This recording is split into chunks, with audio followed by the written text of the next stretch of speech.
মূর্তি পূজা করা, দেবতার পূজা পার্বণ করা, এটা মুসলমানদের জন্য হারাম, আর এটা শয়তানের সবচাইতে জঘন্য কাজ।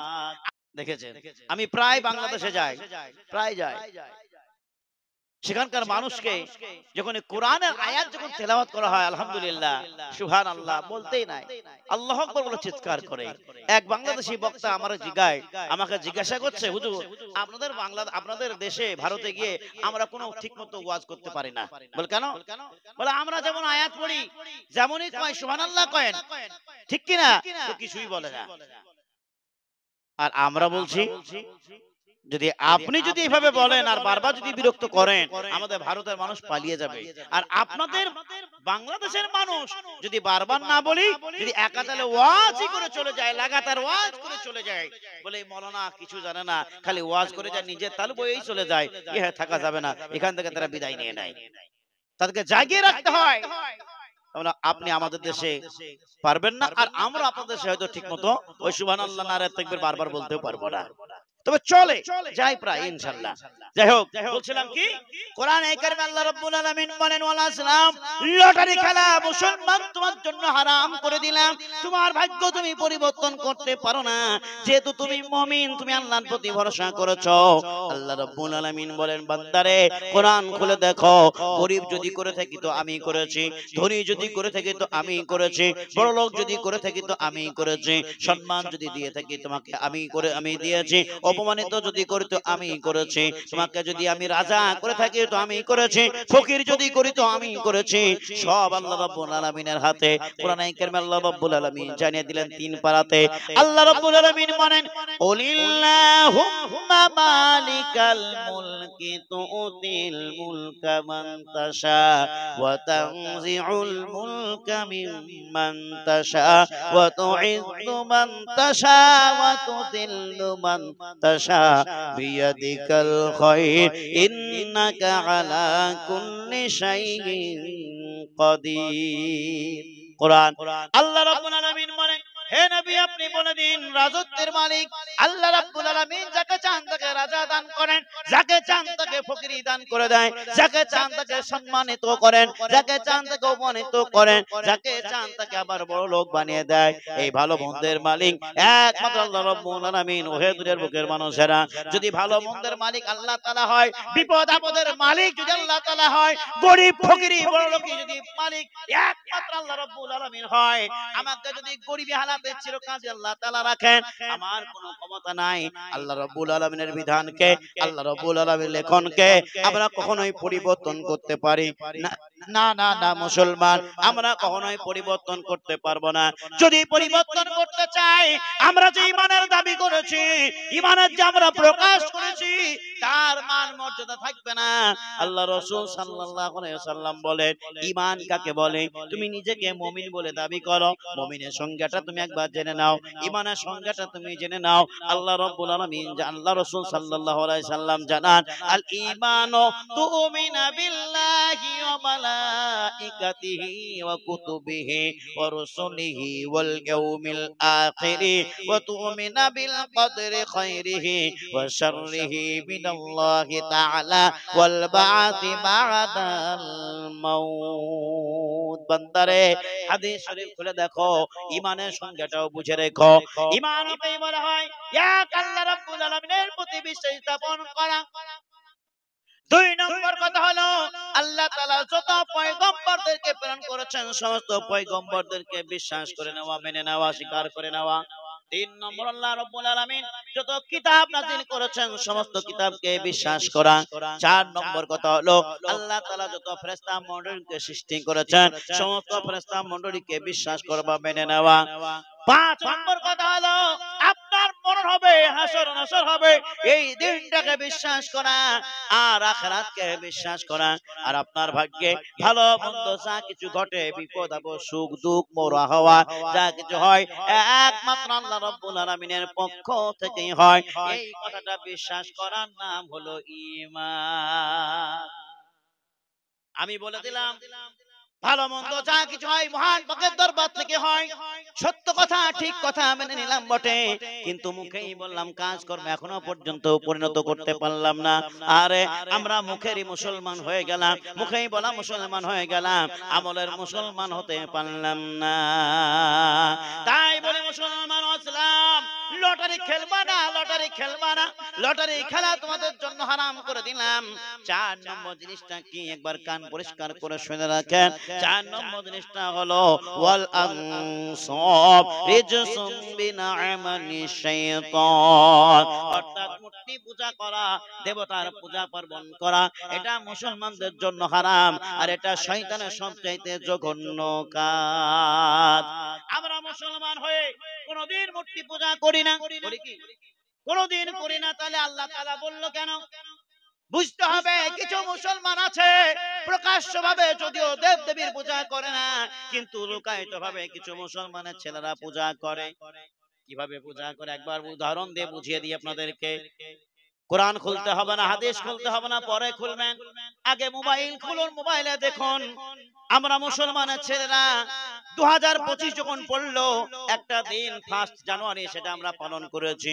যদি গ্রামের লোকেরা পালন করে নাই, অন্য গ্রামের মুসলমানরা পালন করেছে, তার বাপ দাদারা এখনো পর্যন্ত নিষেধ করতে পারে নাই। কিন্তু সেই বাপ দাদাদেরকে বলবো, সেই সন্তানদেরকে বলবো, সেই সমস্ত যুবকদেরকে বলবো, ওহে যুবকের দল, কোরআন খুলতে হবে না, হাদিস খুলতে হবে না, মোবাইলটা খুলে দেখো, আর একবার মোবাইলে জিজ্ঞাসা করো, গুগলে গিয়ে জিজ্ঞাসা করো জানুয়ারি মাসের উৎপত্তি কোথা থেকে এলো। দেখো, একবার চিৎকার করে একবার সার্চ করে দেখো, আপনার দেখা দিবে জানুস একটা দেবতা, যার নাকি দুটো চেহারা ছিল, সামনের দিকে একটা চেহারা, পেছন দিকে একটা চেহারা, এক কোণে খুঁজে পাবেন দেখুন দুটো চেহারার মানুষ, তার নাম হলো জানুস দেবতা। ওই রোমানের বাদশা, রোম দেশের লোকেরা তারা করতো কি, 31 নাইট 31 ডিসেম্বর রাত্রিটা, শেষ রাত্রিতে তারা করতো ওই জানুস দেবতার সামনের দিকে তারা পূজা পার্বণ দিত, নমস্কার জানাতো, প্রণাম করতো, আর বলতো হে দেবতা, জানুস দেবতা, আমাদের 2024 সালটা জানুয়ারি থেকে নিয়ে 31 ডিসেম্বর পর্যন্ত সুন্দরভাবে কাটিয়েছো, এখন তোমার কাছে আবেদন পত্র রইলো, প্রণাম রইলো, আগামী বছরটা আমাদের জন্য সুন্দরভাবে কাটিয়ে দিও। এই বলে তারা চলে যায়। 5 সকাল যখন হয়, সূর্য ওঠার সাথে সাথে তারা আবার দেবতার কাছে আসে, আবার তারা প্রণাম জানায়, সালাম জানায়। এই মুসলমান আমরা যদিও সেই দেবতার সালাম জানাই না, প্রণাম করি না, কিন্তু তাদের মতো ঢাক ঢোল বাজিয়ে, তাদের মতো বাজনা বাজিয়ে সেই দেবতাকে খুশি করার জন্য আমরা ওই দিনটাকে পালন করে যাচ্ছি। ওই মুসলমান আমরা একটু বুঝতে চাইলাম না কার অনুসরণ করছি। এবার হাদিস খুলে দেখুন তো কার অনুসরণ করেন। আল্লাহ রাসূল সাল্লাল্লাহু আলাইহি সাল্লাম বলেন, মান তাশাব্বাহা বিকওমিন ফাহুয়া মিনহুম। এই মুসলমান তুমি যার অনুসরণ করবা, যে জাতি যার অনুসরণ করবে, কিয়ামতের ময়দানে তারই সঙ্গে তার হাসর হবে। যার সঙ্গে যার মুহাব্বত, তার সঙ্গে কিয়ামত, যার সঙ্গে যার মুহাব্বত, তার সঙ্গে কিয়ামত। মুসলমান আপনি কার সঙ্গে মুহাব্বত রাখছেন, ভালোবাসা রাখছেন, একবার দেখুন তো কি করছেন। না না না, আল্লাহ রাব্বুল আলামিন নিষেধ করে দিলেন 4টি জিনিস, এই 4টি জিনিস তোমরা কখনোই করবে না। আমি মুসলমানদেরকে বলতে চাই, আল্লাহ রাসূল সাল্লাল্লাহু আলাইহি সাল্লাম বলেছেন, এই মুসলমানেরা দুনিয়ার মহব্বতে পড়ে, দুনিয়ার মোহে পড়ে, ভালোবাসায় পড়ে এতগুলো কাজ করে ফেলেছে, অথচ একবার আখিরাতকে ভয় করে নাই। আল্লাহ রাসূল সাল্লাল্লাহু আলাইহি সাল্লাম বলেন, ওয়ায়ানসাউনাল আখিরা, আখিরাতে তাদের ভয় নাই, আখিরাতের কথা তারা ভুলে গেছে। যদি মুসলমানের আখিরাত মনে পড়তো, আখিরাতের দৃশ্য যদি তাদের সামনে চলে আসতো, আল্লাহ রাসূল বলেন তারা কখনোই মদ খেতে পারতো না, কখনোই তারা সুদ খেতে পারতো না, কখনোই তারা জুয়া খেলতে পারতো না, কখনোই তারা লটারি খেলতে পারতো না। মুসলমানের আখিরাতের ভয় নাই, এই জন্য নামাজ থেকে ছিটকে পড়ে গেছে। মুসলমানের আখিরাতে ভয় নাই, এই জন্য আজান শুনে মসজিদে যায় না। মুসলমানের আখিরাতের ভয় নাই, এই জন্য আল্লাহর প্রতি কোনো ইবাদতে মনোযোগ নাই। আরে আমরা কি করলাম? শুধুমাত্র মুখেই বলি আমি মুসলমান, মুখেই বলি কোরআন মানি, মুখেই বলি আমল করি, মুখেই বলি নবীকে মানি, কিন্তু একটা কথা নবীর সঙ্গে, নবীর কথার সঙ্গে মেলাতে পারলাম না। কবি এবার কবিতার ভাষায় কি বলে দেখুন, আমি এ নবী না চিনিলাম, কি যে ভুল করিলাম, আমি এ নবী না চিনিলাম কি যে ভুল করিলাম ভস্মে ঢালিলাম ঘি মানুষ হইয়া ভবেতে আসিয়া মানুষের করিলাম কি আমি এ মানুষ হইয়া ভবেতে আসিয়া মানুষের করিলাম কি আমি এ নবী না চিনিলাম কি যে ভুল করিলাম ভস্মে ঢালিলাম ঘি মানুষ হইয়া ভবেতে আসিয়া মানুষের করিলাম কি আমি এ মানুষ হইয়া ভবেতে আসিয়া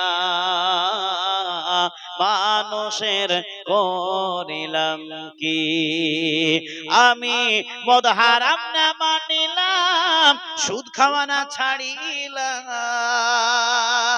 আমি মদ হারাম না মানিলাম সুদ খাওয়া না ছাড়িলাম কোরআনের কথা মানলাম কি জলসাতে আসিয়া ওয়াজ শুনিয়া আমল করিলাম কি আমি এ জলসাতে আসিয়া কোরআনের কথা শুনিয়া আমল করিলাম কি আমি আজান শুনিলাম মসজিদে না আসিলাম ঠিক আছে ঠিক আছে ইনশাআল্লাহ আমি আজান শুনিলাম মসজিদে না আসিলাম মসজিদে বানিয়ে করলাম কি এ মুসলিম হইয়া নামাজ না পড়িয়া কবরে জবাব দিবা কি আমি এ মুসলিম হইয়া নামাজ না পড়িয়া কবরে জবাব দিব কি আমি এ নবী না চিনিলাম কি যে ভুল করিলাম ভস্মে ঢালিলাম ঘি মানুষ হইয়া ভবেতে আসিয়া মানুষের করিলাম কি আমি এ মানুষ হইয়া ভবেতে আসিয়া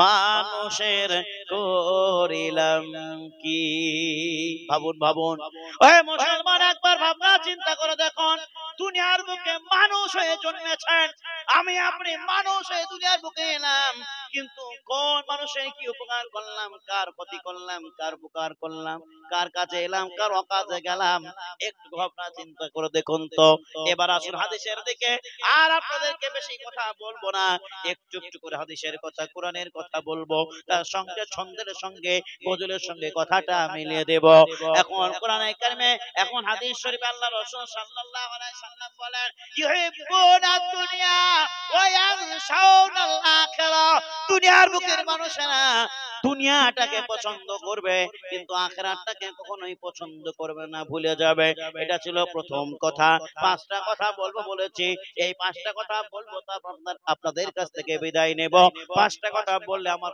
টাইম পর্যন্ত শেষ হয়ে যাবে আল্লাহ রাসূল সাল্লাল্লাহু আলাইহি সাল্লাম বলেন দুই নম্বর কথাটা হলো ইউহিব্বুনাল হায়াতা ওয়া ইয়ানসাউনাল মাউতা পৃথিবীর বুকের মানুষেরা চায় সে জৈন হোক বৌদ্ধ হোক হিন্দু হোক মুসলিম হোক খ্রিস্টান হোক যে কোনো জাতির মানুষ না হোক না কেন সাঁওতাল পর্যন্ত জাতি ধর্ম বর্ণ নির্বিশেষে মানুষ মাত্রই তারা চায় সারা জীবন বেঁচে থাকতে কাউকে যদি এক্ষুনি বলা হয় তোমার কেন মরণ হয় না ও মুখটা বেজার করবে আর বলবে আল্লাহ রাব্বুল আলামিন আমাকে নেয় না তো আমি কি করব আমার মরণ ডাকিস কেন কেন তুই মরণ ডাকিস কেন এই বলে ঝগড়া লেগে যেতে পারে তার একটা উদাহরণ দিলাম দেখে নিন একটা মৃত্যু শয্যায় মানুষ পড়ে আছে, কাঁথায় শুয়ে আছে, বয়স পার হয়ে গেছে, বললেই তো ঠিক হয়ে যাবে, বললেই তো তার সম্মান ঠিক হয়ে যাবে, ভালো হয়ে যাবে, কষ্ট পাবে না দুনিয়ার বুকে, বাড়ির পরিবার কষ্ট পাবে না, সব দিক থেকে ভালো হবে, উন্নতি হবে, সব দিক থেকে সুবিধা হবে।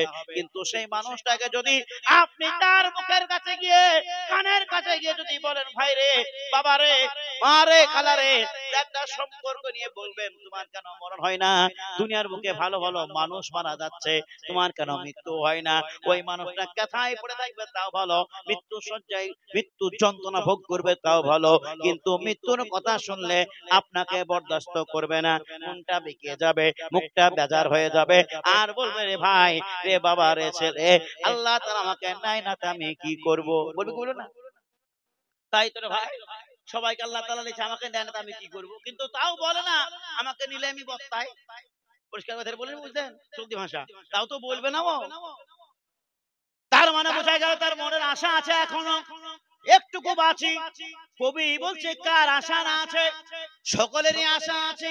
গাভী দীর্ণ অবক্ষণের আশা, অর্থাৎ গরু, মোষ, গায়, এরা ঘাস খাওয়ার আশা করে। প্রেমিক প্রেমিকাকে কাছে পাওয়ার আশা, ভালোবাসা ভালোবাসাকে কাছে পাওয়ার আশা, জেলে তার মাছ পাওয়ার আশা, বক্তাদের বেশি জালসা পাওয়ার আশা, নাকি বলছেন? আর জালসা কমিটি, এখন মাদ্রাসার কমিটি, এরা বলছে দান বেশি পাওয়ার আশা। আশা আশা কেউ ছাড়বে না, বুঝলেন, সবারই আশা আছে। তারপর যারা জেনারেল স্কুলে পড়ে, তাদের মা বাবার একটা আশা হলো, আমার সন্তান যেন মাস্টার হয়, ডাক্তার হয়, উকিল হয়, ব্যারিস্টার হয়, পুলিশ হয়, এটা একটা আশা। শিক্ষিত যেন হয়, মূর্খ যেন না হয়, সবার মনে একটা আশা আছে। ওই মৃত্যু শয্যায় পড়ে থাকা মানুষটারও মনে আশা হলো, আরো কিছু যেন বাঁচি, দুনিয়ার মুখটা যেন আমি এখনো দেখতে পাই। আহারে, ওই মৃত্যু শয্যায় পড়ে মানুষ, আপনাকে বলবো, পৃথিবীর বুকে সমস্ত মানুষকে বলবো, মৃত্যুর হাত থেকে আমরা কখনো বাঁচতে পারবো না। এই গ্রাম ছেড়ে যদি অন্য গ্রামে চলে যায়, বহরমপুর সিটি যদি আমরা বাস করি, এই সিটি বাদ দিয়ে যদি আমরা কলকাতায় গিয়ে বাস করি, আর মনে ভাবি এক সপ্তাহের মধ্যে আজরাইল ৩-৪ বার এসেছে আমাদের গ্রামে, এই গ্রামে থাকা যাবে না, আজরাইল ঢুকে পড়েছে, মালাকুল মউত ঢুকে পড়েছে, গ্রামে থাকবো না, অন্য গ্রামে বসবাস করব, তাহলে আজরাইল হাত থেকে বেঁচে যাব, মালাকুল মউতের হাত থেকে বেঁচে যাব। আল্লাহ রাব্বুল আলামিন বলেন, এই হাট গাছা কেন, অন্য আরো গাছা আছে, চলে যাও। বহরমপুর কেন, আরো অন্য পুর আছে, চলে যাও। কলকাতা কেন, আরো ভেলোর চলে যাও, যেখানে যাবা তুমি চলে যাও, কিন্তু মালাকুল মউতের হাত থেকে, মৃত্যুর হাত থেকে তুমি নিস্তার পাবে না। এবার কোরআন কোরআন 5 পারা, আল্লাহ রাব্বুল আলামিন বলেন, আইনা মা তাকুনু ইউদরিকুমুল মাউত ওয়ালাউ কুনতুম ফি বুরুজিন মুশাইয়াদা। বান্দারে, তুমি যাহা রহো, যেখানেই থাকবে থাকো না কেন, তোমার যেখানে খুশি তুমি সেখানে চলে যাও। একটা কথা মনে রাখো, তুমি যেখানেই যাবে, যেখানে থাকবে সেখানেই থাকো, কিন্তু তোমার কাছে মালাকুল মউত অবশ্যই পৌঁছে যাবে। তুমি যদি কাচের বাক্সের ভিতরে আবদ্ধ থাকো, লোহার ঘর করে আবদ্ধ থাকো, কিংবা সুন্দর একটা ঘর তৈরি করলে সেই ঘরের ভিতরে তুমি আবদ্ধ থাকবে, আল্লাহ রাব্বুল আলামিন বলেন, যতই তোমার মজবুতি ঘর হোক না কেন, ওই ঘরের ভিতরে থাকলেও মালাকুল মউতের হাত থেকে তুমি রেহাই পাবে না। আমরা বেহুলা লক্ষিন্দার দেখেছি কি দেখি নাই? দেখেছি। তখন আমরা ছোট্ট ছেলে, অনেক দিনকার ঘটনা, বেহুলা লক্ষিন্দারের ঘটনা আমরা জানি, না দেখলেও কিন্তু ছন্দের বইয়ে কোনো কিতাবে পত্রতে আমরা শুনেছি, পড়েছি, দেখেছি। একটা ঘরে ছিদ্র রাখা ছিল, সাপ ঢুকে পড়ে। আরে ওই মানুষটা মনে করে ছিদ্র রাখবো না, সাপ যেন না ঢুকে। সে সিনেমার কথা দেখে আমি যাব না। আমি বলতে চাই, মুসলমান জেনে রাখো, যতই আবদ্ধ ঘর রাখো না কেন, ওই মালাকুল মউত আজরাইল হাত থেকে কেউ রেহাই পাবে না। আল্লাহ রাব্বুল আলামিন বলেন, কুল্লু নাফসিন যায়িকাতুল মাউত। বান্দারে, তোমার কাছে অবশ্যই মালাকুল মউত পৌঁছাবে, আর প্রত্যেকটা নফসকে মৃত্যুর স্বাদ গ্রহণ করা লাগবে।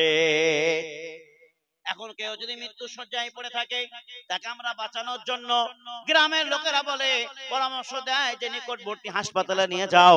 আমাদের কাছের হাসপাতাল হলো বহরমপুর। বহরমপুর আমরা নিয়ে গেলাম বাঁচাবার জন্য, অথচ সেই লোকটা দ্বারা কিছুই হবে না। বাঁচলেও হবে, বাঁচলেও হবে না, না বাঁচলেও হবে, এরকম পরিস্থিতি।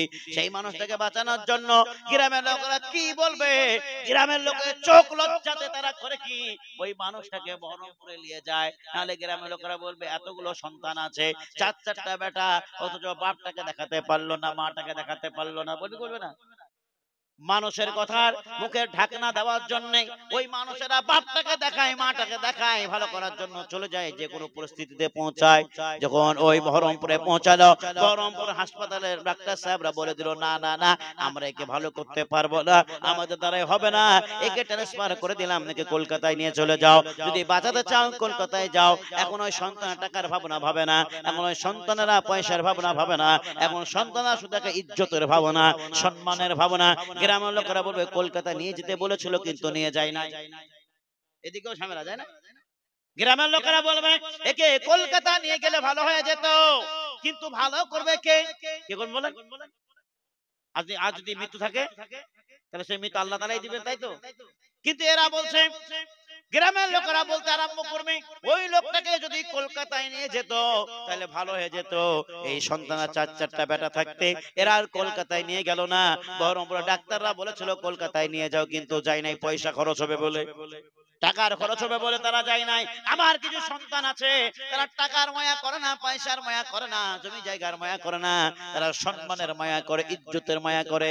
গ্রামের লোকে কি বলবে সেই জন্য দেখায়। মা বাবাকে সম্মানের সহিত দেখায় না, মা বাবা নেকির পাওয়ার জন্য দেখায় না, নেকির আশায় তারা দেখায় না। মা আর বাপ এই বলে তারা কখনোই দেখায় না, চোখে মানে মানুষের চোখে ভালো হওয়ার জন্য তাকে দেখায়। দেখালো, দেখা নিয়ে গেল কলকাতায়। কলকাতায় নিয়ে যাওয়ার পরে কলকাতার ডাক্তার সাহেবরা বললেন, না, এত মারাত্মক রোগী তোমরা নিয়ে চলে এসেছো, আমাদের কাছে ভালো হবে না, একে যদি ভালো করতে চাও যাও যাও ওই ভ্যালোর চলে যাও, সেখানে ডাক্তার সাহেবদেরকে দেখাও। আমরা করলাম কি, ওই মানুষটাকে নিয়ে তাকে বাঁচানোর জন্য, নাম সাক্ষী হোক কিংবা নাম নেওয়ার জন্য হোক, ভালো করার জন্য হোক, যেমন করে হোক না কেন, ব্যালট পর্যন্ত পৌঁছে গেলাম। কিন্তু দেখা গেল ব্যালটও গিয়েও ভালো হলো না। আবার আসার পথে মালাকুল মউত পৌঁছে গেছে। মালাকুল মউত তার আসার পথে সামনের দিকে টক্কর খেয়ে তার জানটা কবজ করে নিয়ে চলে যাচ্ছে। আল্লাহ রাব্বুল আলামিন বলেন, কুল ইন্নাল মাউতাল্লাযী তাফিরুনা মিনহু ফাইন্নাহু মুলাকীকুম সুম্মা তুরাদ্দুনা ইলা আলিমিল গায়বি ওয়াশ শাহাদা। বান্দারে, তোমার মরণ ওই জায়গায় হবে, ওই জায়গায় মুলাকাত হবে, যেই জায়গায় তোমার মরণ লেখা আছে। মালাকুল মউতের সঙ্গে তোমার টক্কর হবে, তোমার বাধাবাধি হবে, তোমার মুলাকাত হবে, সাক্ষাৎ হবে, সেই জায়গায় তোমার মৃত্যু হবে। এবার আপনাদেরকে প্রশ্ন করি, আমি আপনি জালসা শুনতে এসেছি, বলুন তো আমরা সকালবেলায় শুনে সালামতে বাড়ি ফিরতে পারবো কিনা? পারবো? আল্লাহ তাআলা যদি চায় তাহলে ফিরতে পারবো, আল্লাহ তাআলা না চাইলে আমরা কখনোই ফিরতে পারবো না। হয়তো পারে আমাদের লাশ, হয়তো পারে আমাদের কবর, হয়তো পারে আমরা মৃত্যু শয্যায় পতিত হয়ে যেতেও পারি। এই জায়গায় আল্লাহ তাআলা সব কিছু করতে পারেন, পরিবর্তন করতে পারেন। আল্লাহ তাআলা বলেন, ফাআলুল লিমা ইউরিদ, আমি আল্লাহ রাব্বুল আলামিন যা ইচ্ছা করি সঙ্গে সঙ্গে সেটা করে ফেলে দিই, সঙ্গে সঙ্গে করে দিই। সুতরাং মানুষ তোমরা বুঝো, আল্লাহ তাআলা চাইলে এই জায়গাতে আমাদেরকে মৃত্যু শয্যায় ফেলে রাখতে পারে, আবার আল্লাহ রাব্বুল আলামিন চাইলে সহি সালামতের সাথে বাড়ি ফেরার তৌফিক দান করতেও পারে। এবার কি পারে না? এবার কি পারে না? এখন দেখা যায়, আমরা এবার বলি তো, আমরা দুনিয়ার বুকের মানুষেরা, আমাদের জান কোথায় পতিত হবে, কোন জায়গায় আমরা মরবো, কেউ কি জানি? কেউ জানি? আমরা কেউ জানি না। দেখেন, আমরা যে কোন জায়গায় মরবো তা আমরা জানি না। আমরা মনে করছি আমরা হাটগাছা গ্রামের মানুষ কিংবা পার্শ্ববর্তী গ্রামের মানুষ, আমরা ওই জায়গায় কবরস্থান আছে, ওই জায়গার ইমাম সাহেব আছে, আমাদের জানাজা পড়াবে, আমাদের গ্রামের লোকেরা, পার্শ্ববর্তী এলাকার লোকেরা আসবে, আমার জন্য দোয়া করবে, জানাজা পড়ে তারা চলে যাবে, মাটি দিয়ে চলে যাবে। আহারে, এই আশা আপনি করিয়েন না, আপনার মরণ কোথায় আছে আপনি তাও জানেন না। তাই কোরআনে কি বলছে জানেন? বলবো তার আগে বলি আল্লাহ রাব্বুল আলামিন বলেন বান্দারে একবার ছন্দটা একবার খুলে দেখো আমার মরণ আসিবে কখন কেউ তো জানে না আমার মরণ আসিবে কখন কেউ তো জানে না আমি চলে গেলে ও আমি মরে গেলে তোমরা আমায় ভুলে যেও না আমি চলে গেলে ও আমি মরে গেলে তোমরা আমায় ভুলে যেও না আমার মরণ আসিবে কখন কেউ তো জানে না আমার মরণ আসিবে কখন কেউ তো জানে না এই দুনিয়ায় চিরজীবন থাকার জায়গা না অন্ধকার কবর যে তোমার আসল ঠিকানা এই দুনিয়ায় চিরজীবন থাকার জায়গা না অন্ধকার কবর যে তোমার আসল ঠিকানা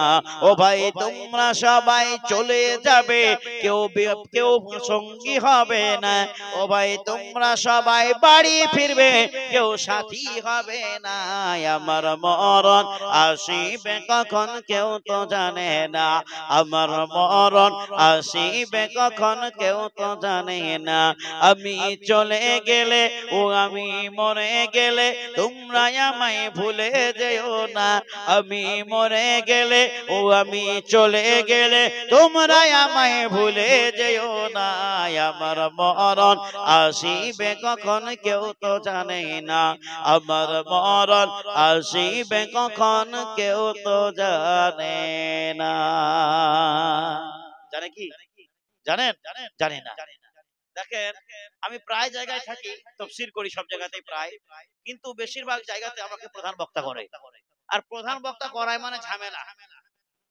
জানেন প্রধান বক্তা করা মানেই ঝামেলা মানে এমন এক টাইমে তোলাবে এমন এক টাইমে উঠাবে হয় 12টার পর আর না হলে পরে 1টার পর প্রধান বক্তার এই পরিস্থিতি এজন্য প্রায় জায়গায় বলে আমাকে প্রধান বক্তা করিয়েন না নরমাল থাকাই ভালো নাকি বলছেন নরমাল থাকাই ভালো এই যে পরিস্থিতি ইনশাআল্লাহ কতটা লোক দেখেন আছেন তবে এক জায়গা আর বলতে তো পারছে না যেহেতু প্রথমে বলেছি আর বলবো না আর এই পরিস্থিতিতে এই গভীর রজনীতে বলাও ঠিক হবে না যদি বলি একটু নড়ে চড়ে বসেন তাহলে এই সুযোগ বুঝে আবার হয়তো কেউ উঠে পালাবে তাই না তার মানে তার চাইতে ভালো নাই মামা চাইতে কানা মামা বেশি ভালো থাকেন ইনশাআল্লাহ কতক্ষণ সময় একটু সভাপতি সাহেব বলবেন তারপর আমি সেভাবে ওয়াজ টানবো ইনশাআল্লাহ দুটোই ইনশাআল্লাহ থাকবেন ইনশাআল্লাহ থাকবেন জি এই 5টা কথা তো আমাকে পরিপূর্ণ করতে হবে কিনা হ্যাঁ 2 নম্বর কথাটা আল্লাহ রাসূল সাল্লাল্লাহু আলাইহি সাল্লাম বলেন ইহিব্বুনাল হায়াতা ওয়া ইয়ানসাউনাল মাউতা পৃথিবীর বুকের মানুষেরা হায়াতটাকে পছন্দ করবে কিন্তু মরণটাকে কখনোই তারা পছন্দ করবে না মরণের কথা ভুলে যাবে আরে মুসলমান কার কোন জায়গায় মরণ হয় কেউ জানে না কোরআনে কারিমে আল্লাহ রাব্বুল আলামিন বলেন মুসলমান সব তোমাদের দিলাম জ্ঞান দিলাম বুদ্ধি দিলাম কিন্তু 5টি জিনিসের জ্ঞান বুদ্ধি আমি তোমাদেরকে দেই নাই পৃথিবীর বুকের কোন মানুষকে 5টা জিনিসের জ্ঞান দিলাম না ওই পৃথিবীর বুকের মানুষকে আল্লাহ তাআলা কোরআনে কারীম দ্বারা বোঝাতে চায় আল্লাহ রাব্বুল আলামিন বলেন ইন্নাল্লাহা ইনদাহু ইলমুস সাআ ওয়া ইউনাজ্জিলুল গায়ব ওয়া ইয়ালামু মা ফিল আরহাম ওয়া মা তাদরি নাফসুন ماذا تكسب غدا وما تدري نفس بأي أرض تموت বান্দারে 5টা কথা আল্লাহ রাব্বুল আলামিন বলেন 21 পারা খোলো সূরা লুকমান দেখো শেষের দিকে আল্লাহ তাআলা বলেন 5টি জিনিস এমন আছে যা আমি আল্লাহ রাব্বুল আলামিন ছাড়া পৃথিবীর বুকের কোন মুসলমান জানে না পৃথিবীর বুকের কোন মানুষ জানে না পৃথিবীর বুকের কোন ওলি জানে না কোন আউলিয়া জানে না কোন নবী জানে না কোন সাহাবা জানে না কেউ জানে না আমি আল্লাহ রাব্বুল আলামিন ছাড়া পৃথিবীর বুকের কাউকে জ্ঞানটা দিলাম না 5টা কথা কি কি আল্লাহ রাব্বুল আলামিন বলে ইন্নাল্লাহা ইনদাহু ইলমুস সাআ কিয়ামত কবে হবে কোন দিনে সংঘটিত হবে কিয়ামত কোন দিনে হবে এই কথাটা কেউ জানে না আল্লাহ রাসূলও জানতেন না একদিন আল্লাহ রাসূল সাল্লাল্লাহু আলাইহি সাল্লাম তিনি সাহাবায়ে কেরামদেরকে নিয়ে বুঝাচ্ছেন। এমন সময় একটা ফেরেশতা একটা লোক চলে আসলেন, যার চুলের রং ছিল চকচকে কালো। হাদিসটা ভালো করে শুনে যান। চুলের রং ছিল চকচকে কালো, পোশাকের রং ছিল ধবধবে সাদা। সাহাবায়ে কেরামগণ বলেন, এই লোকটার চুল কালো, পোশাক হলো সাদা, মনে হচ্ছে নিকটবর্তী লোক, অথচ গায়ে কোনো ময়লা মাটি লেগে নাই, কেউ তাকে চিনে না ওই লোকটাকে। যাই হোক, সেই লোকটা সরাসরি ভাবে একেবারে মুহাম্মদ রাসূলুল্লাহ সাল্লাল্লাহু আলাইহি সাল্লামের কাছে চলে এসেছেন এবং জিজ্ঞাসা করলেন, আপনি কে? তুমি কি মুহাম্মদ? বলে, হ্যাঁ আমি মুহাম্মদ, আমি আব্দুল্লাহর বেটা মুহাম্মদ। হযরতে জিবরাইল আলাইহিস সালাম তিনি বললেন, তোমার কাছে আমার প্রশ্ন হলো, বা আপনার কাছে প্রশ্ন হলো কি? ইয়া রাসূলুল্লাহ, হাবিবাল্লাহ গো, আপনার কাছে আমি এসেছি, আপনি বলুন তো, ফাখবিরনি আনিল ইসলাম, ইসলাম কাকে বলা হয়, ইসলামের সংজ্ঞাটাকে একটু বুঝিয়ে দিন। আল্লাহ রাসূল সাল্লাল্লাহু আলাইহি সাল্লাম বলেন, আল ইসলামু আন তাশহাদা আল্লা ইলাহা ইল্লাল্লাহ ওয়া আন্না মুহাম্মাদার রাসূলুল্লাহ। আল্লাহ রাসূল সাল্লাল্লাহু আলাইহি সাল্লাম বলেন, ওহে জনৈক ব্যক্তি, জানি না আপনি কে, আপনার কি পরিচয়, তবে ইসলাম সম্পর্কে আপনি জিজ্ঞাসা করেছেন, উত্তর জেনে যান। ইসলাম ওকেই বলা হয় এক আল্লাহ রাব্বুল আলামিনকে স্বীকার করে নেওয়া, তিনি ছাড়ার মাবুদ কেউ নাই বলে বিশ্বাস করে নেওয়া, আর মুহাম্মদ রাসূলুল্লাহ সাল্লাল্লাহু আলাইহি সাল্লাম আল্লাহর প্রেরিত রাসূল বান্দা বলে বিশ্বাস করে নেওয়া। এই কথাটা বলে দেওয়া হলো, ও তুকিমাস সালাতা, এবং তার সাথে নামাজ কায়েম করা। যারা মুসলমান হবে, যারা ঈমানদার হবে, তাদের প্রথম কাজ হবে নামাজ পড়া, তাদের প্রথম কাজ হবে সালাত আদায় করা।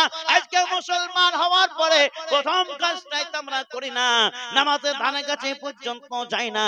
আল্লাহ রাসূল সাল্লাল্লাহু আলাইহি সাল্লাম বলেন, তুকিমাস সালাতা, নামাজ কায়েম করবে, ওয়া তুতিয়া যাকাতা, যাকাত প্রদান করবে, ওয়া তাসুমা রমজানা, রোজার মাসে রোজা রাখবে, ওয়া তাহুজ্জাল বাইতা, হজের মাস এলে হজ করবে, ইন ইসতাতা'তা ইলাইহি সাবিলা, যদি তোমার সাধ্য থাকে, সামর্থ্য অনুযায়ী তুমি হজে যাবে। এরই নাম হলো পূর্ণাঙ্গ ইসলাম। পরিপূর্ণ ইসলাম কাকে বলা হয়? প্রথমে আল্লাহকে বিশ্বাস করে নেওয়া এক বলে, রাসূলকে বিশ্বাস করে নেওয়া নবী বলে, আর আপনার নামাজ কায়েম করা, রোজা রাখা, হজ করা, এই কয়টি কাজ করলে আপনার পরিপূর্ণ মুসলমান।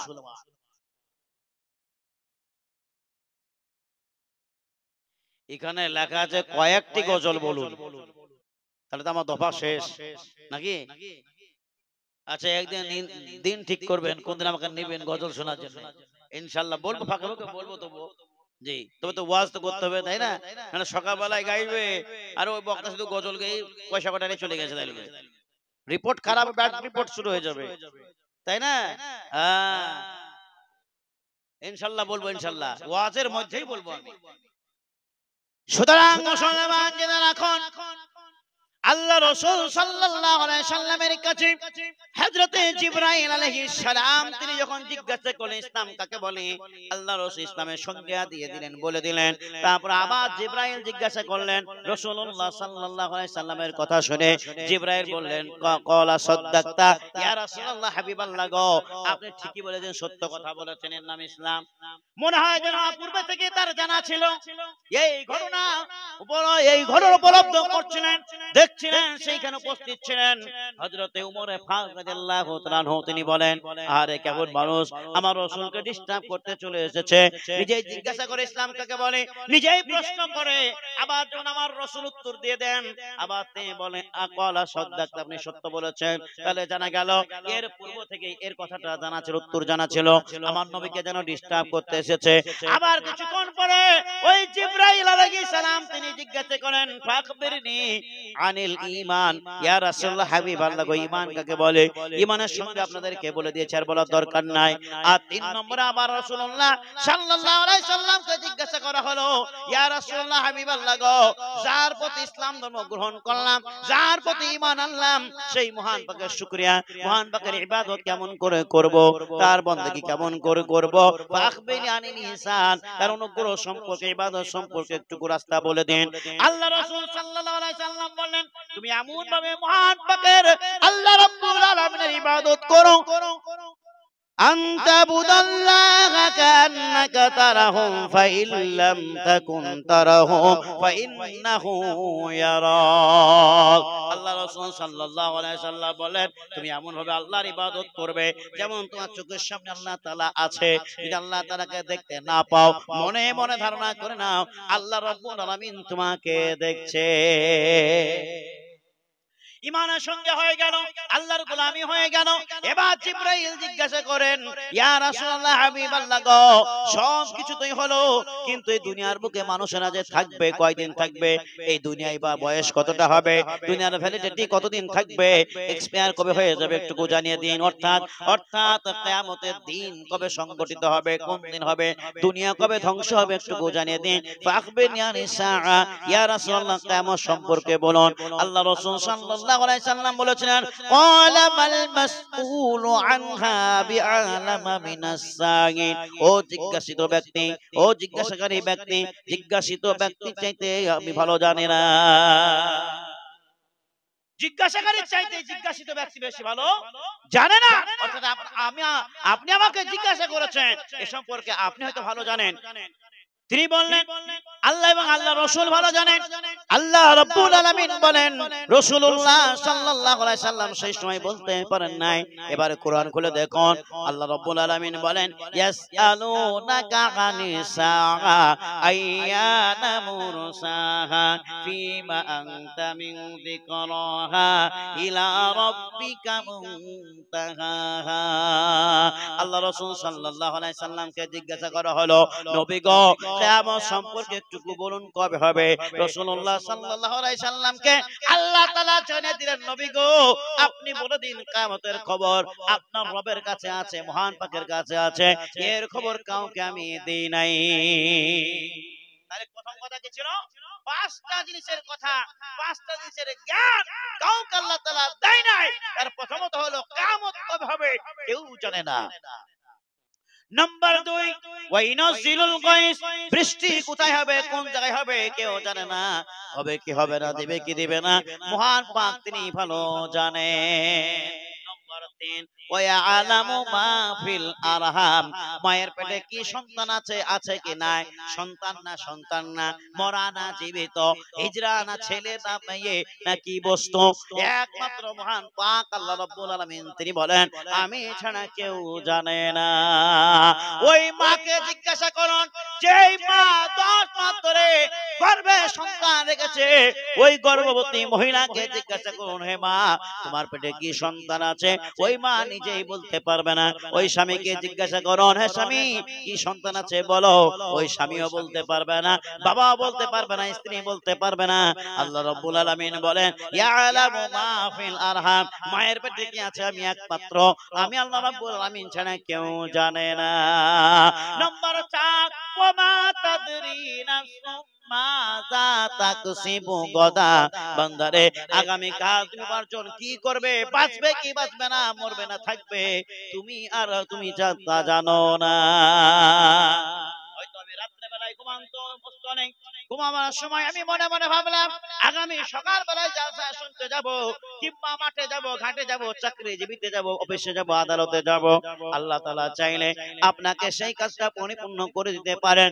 আবার আল্লাহ তাআলা চাইলে আপনার নিয়তটাকে পরিবর্তন করে দিয়ে আপনার সব সুবিচার করে দিয়ে আপনার আসল ঠিকানা অন্ধকার কবর, অন্ধকার কবরেও নিয়ে যেতেও পারে। পারে কি পারে না? এই পারে কি পারে না? দিনের বেলায় ভালো ছিলাম, রাত্রে বেলায় ভালো ছিলাম, দেখা গেল কি সকাল বেলায় ওই মায়েকে বলে দিয়েছে কি গো মুয়াজ্জিন সাহেবের অমুকের পুত্র, অমুকের বাবা, অমুকের সন্তান, অমুকের মেয়ে, অমুকের স্ত্রী ইন্তেকাল করেছেন। শুনে নিলাম। আরে সকালের ডাক মানে বিপদের ডাক কিংবা মারাত্মক ডাক, কোন একটা ঘটবে বটে। যাই হোক আমার ভাইয়েরা, মুসলমান জেনে রাখুন ভাইয়েরা, ভালো করে শুনুন তো, কবর আমাদেরকে বারবার ডাকে। এই কবরের কথা বলতে গিয়ে আল্লাহ রাসূল সাল্লাল্লাহু আলাইহি সাল্লাম বলেন ইউহিব্বুনাল হায়াতা ওয়া ইয়ানসাউনাল মাউতা। আর 3 নম্বর কথাটা কি হবে একটুকু বলি, তারপর আপনাদের মনোযোগ একটা গজল দিয়ে দেই। কি কথাটা? আল্লাহ রাসূল সাল্লাল্লাহু আলাইহি সাল্লাম বলেন ইউহিব্বুনাল কুসুরা ওয়া ইয়ানসাউনাল কুবুরা। আমাদের এইটাই তো প্রবলেম বুঝলেন। আমরাই বলছি যে আমরা কোন হাদিস থেকে ছিটকে গেছি, কোন হাদিস থেকে বলুন, কোন হাদিস থেকে বলুন, কোন হাদিস থেকে বললো না, আবার সেখানে আমরাই বলছি গজল বলুন, শায়ের বলুন, সেখানেই বলছি ওয়াজ কোন হায়রে, আমরাই এক মুখে কয় কথা কইব, কোথায় যাব আমরা? এটাই তো খুঁজে পাই না। সব বলবো তো আমাদের বুদ্ধি আছে, জ্ঞান আছে, কোথায় কি বলতে হবে, কোন সময় কি দরকার আমরা জানি, কিন্তু আমাদেরকে ডিস্টার্ব করে কোন সময়, কেউ কেউ ডিস্টার্ব করে, ওই জন্য আমাদের অসুবিধাটা হয়, কিন্তু আমাদেরকে জ্ঞান না এই জায়গায় কি বলতে হবে। হ্যাঁ, শুনে আল্লাহ রাসূল সাল্লাল্লাহু আলাইহি সাল্লাম বলেন ইউহিব্বুনাল কুসুরা ওয়া ইয়ানসাউনাল কুবুরা। দুনিয়ার বুকের মুসলমান তারা গৃহটাকে পছন্দ করবে, মহল্লাটাকে সুন্দর বানাবে, কিন্তু কবরটাকে সুন্দর বানাবে না। এখন কেউ কেউ মুসলমান প্রশ্ন করে কবর কেমন করে বানাবো, কেমন করে সাজাবো, ফুল দিয়ে সাজাবো না ধূপ দিয়ে সাজাবো, না আগরবাতি দিয়ে সাজাবো, না চাল ডাল মূল দিয়ে সাজাবো? না না না, দুনিয়ার বুকের মানুষেরা ধূপবাতি লাগবে না, আগরবাতি লাগবে না, ফুলবাতি লাগবে না, চাল ডাল কিছুই লাগবে না, একমাত্র লাগবে আপনার আমলনামা। আমল যদি ঠিক থাকে কবর আপনার সুন্দর হবে, আমল যদি ঠিক না থাকে কবর আপনাকে চাপ দিবে। আরে ওই কবরের কথা ভুলে গেলাম, যেই কবর আমাদেরকে প্রতিদিন বারবার ডাকে।